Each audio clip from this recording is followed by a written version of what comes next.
Colin Anthony of the MIZ. He joins the show. Colin, what's going on, man? Appreciate you taking the time. Hey, what's up? How are you guys?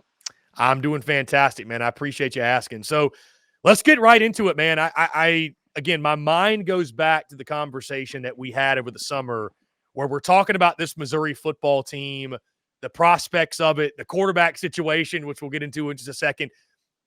Take me through it, though. How surprised, if at all, were you watching Missouri this year and then the dust settles 10-2, 6-2 in conference? How surprised, how impressed were you with the job that Eli Drinkwitz did this season? Very impressed. I think if you are a listener to our show, you know that me and my co-host were not high on Brady Cook. I called Cody Schrader a placeholder. You know what I mean? He was a fine little running back, but I didn't look at him as somebody who was going to be an All-American and, was happy to eat crow. It became very apparent as the season went on that Cody Schrader and the offensive line were more than just, okay. They were good. They were really good. And they showed it against in games like Tennessee where they just ran over people. And Brady Cook plays efficiently. He got the ball down the field. He threw with accuracy. He's got that all-important element for a college quarterback, in my opinion. He's got legs. He can run for a first down. He can scramble around. They're a dynamic team on offense, and a lot of that credit goes to Kirby Moore because Drinkwitz certainly didn't have them looking like this before he had an offensive coordinator. But they just continue to get better. The defense, I think, really turned a corner after the LSU game. Missouri was in that game most of the way, and I think they really got burned by sort of dropping into soft zones and sort of trying to keep things in front of them.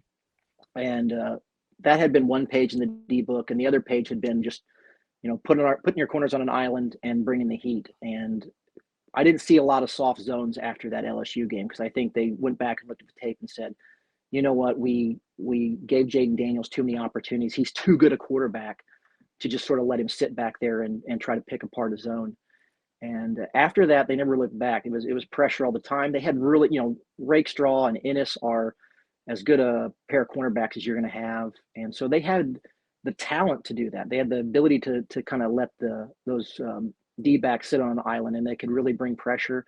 They could bring linebackers. The D-line just in general without, blitz pressure played really well. So the defense played well, which we expected to. It didn't really in the season. We were a little bit concerned we had overestimated what they were going to be, but as the season moved on, they proved to be pretty stout. And then the offense was just a tremendous, pleasant surprise. I mean, you go onto Twitter and people are telling you how they'd wreck your team, and I'm just like, man, anybody that's seeing this has watched this Mizzou football team does not be like we would wreck this team. I remember Louisville giving us a lot of grief when Mizzou and Louisville were kind of fighting for that January 6th bid. And I'm like, man, I've watched Louisville and I've watched Missouri, and I'm going to tell you what, Cody Schrader and this offensive line would absolutely pummel you. You do not want this. You do not want the smoke. But luckily they lost, so I don't have to listen to their lip anymore. There's still a little lip coming out of Ole Miss and places like that, but OU is a little bit salty. They've become a feeder school for Missouri. I don't know if you've heard. But anyway, so that's got them a little upset. But it was a great season. I mean, it's a season we'll remember, and I know we've talked about on our show. We hope that it represents a permanent change of residence for Mizzou. I know that your listeners got upset when I referred to Missouri and South Carolina and Kentucky and these teams as middling. We're just sort of living in this middle of the pack, SEC East. And where you don't want to stay there. You're always wanting to break out. And this season was a breakout season for Mizzou. And now the test is, can Drinkwitz sustain it? Is this just one of those breakout years, those sort of anomalies that we all love? Or is this something that we can sustain on a consistent level? Now, Colin, you mentioned Cody Schrader, the offensive line. I want to talk about the quarterback position, though, Brady Cook, because, I mean, I remember, again, vividly, you and I talking about Sam Horn over the summer and should he be the starter? Will he win the starting job? Brady Cook, over 3,000 yards passing, 20 touchdowns, 5 picks. Where do you feel like he took the greatest steps forward, and where did he make the greatest strides to turn into the player that he became this season?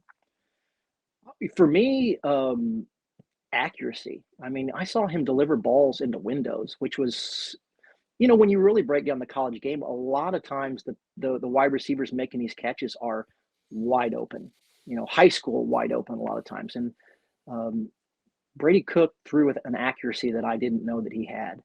And I think a lot of his success comes down to, a very successful run game and then an offense that was just a lot more open than it had been in the past. I mean, it's hard to put up gaudy statistics when you're running bubble screens and, wide receiver screens. And, there wasn't much there in the offense, and it opened up, and he had a lot more arm strength than I gave him credit for. He got the ball down the field, he threw with accuracy. I think that was his biggest step forward, and just plain old confidence. I mean, I saw a guy out there who, while myself and many of the fan base may have doubted him, he never seemed to doubt himself. He walked out there, sort of had, what are you going to call it, swagger or confidence, whatever. But he seemed to believe he had what it took to lead this team, and he obviously did. Now, Colin, as you look at the season, was there a moment for you where you knew it was going to be a special year for Mizzou? And I think back to the Kansas State game. I think that was a really good sign. Obviously, what was it, the 61-yarder, I think, to win that football game. The LSU game was a close loss, so I don't know that in an L you're really looking at it as, okay, this is going to be a 10-win football team.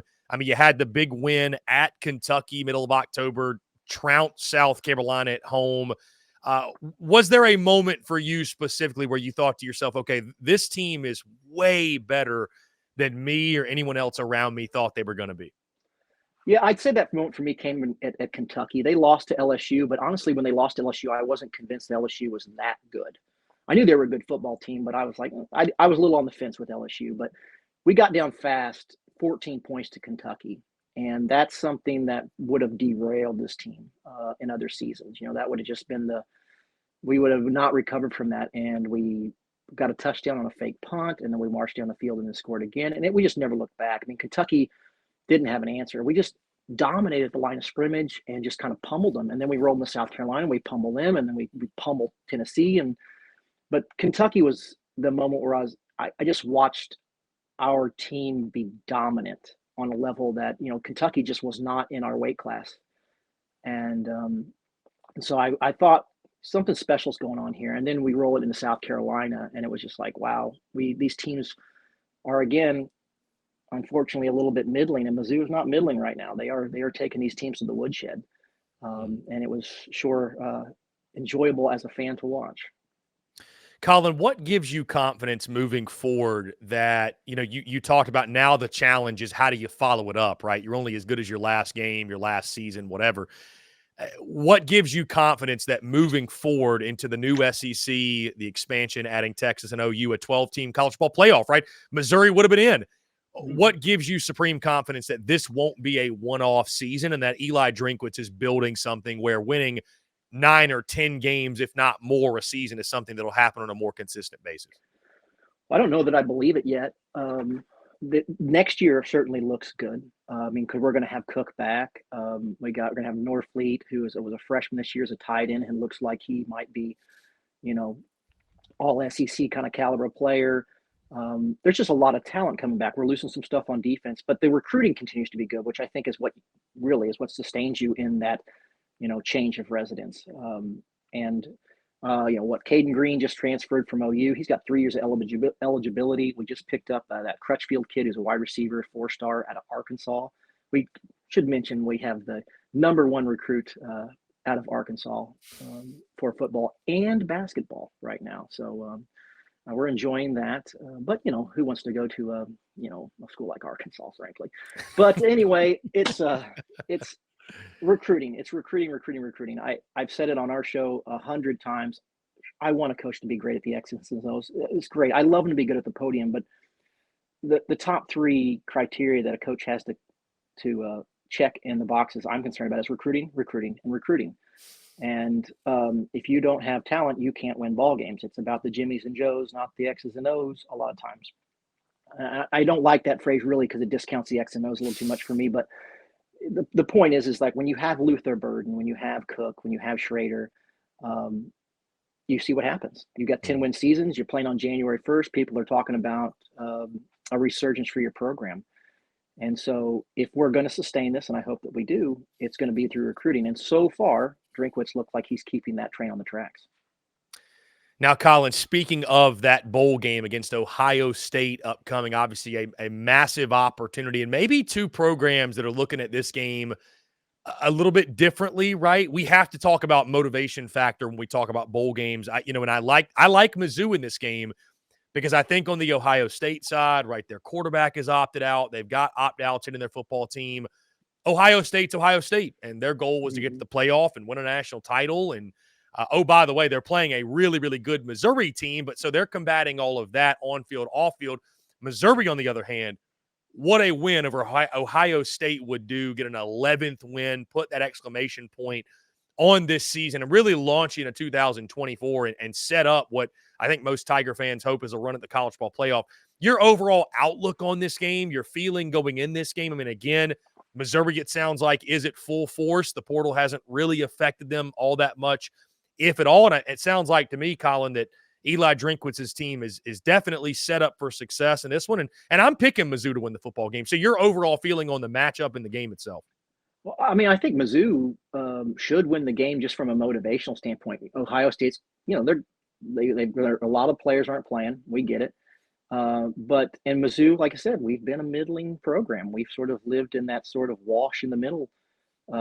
And so when a team like Mizzou gets to come up and get an opportunity to take a shot at the blue blood, I think that's a lot of motivation. It's certainly a lot of motivation for me if I was playing. Like, who doesn't want to club Ohio State? The other matchup I was looking at was Penn State. Man, I'd love to club Penn State. And I think it would have been a good game if Ohio State would have brought their whole roster. I think they're going to run into the same thing, yes, with Mizzou that the SEC did, and they're going to maybe overlook this team a little bit, talk about, oh, it's just Mizzou, and then they're going to run into Cody Schrader in this offensive line and let the clubbing begin. So, I mean, at least that's what I'm hoping. There's even, Cody Schrader put up 112 yards against Georgia, and probably should have had more if we committed to more of the run. LSU couldn't handle Cody Schrader. I mean, these are, blue bloods as well, and so I don't know why, we should be intimidated by Ohio State, especially when their roster has been depleted. So we're looking forward to it, and I think Mizzou fans, like I said, I get it. Listen, I'm a realist as a fan. I understand that Ohio State has a great big history, a much bigger history than Mizzou, and so their fans live in a different neighborhood, the neighborhood we would like to move into.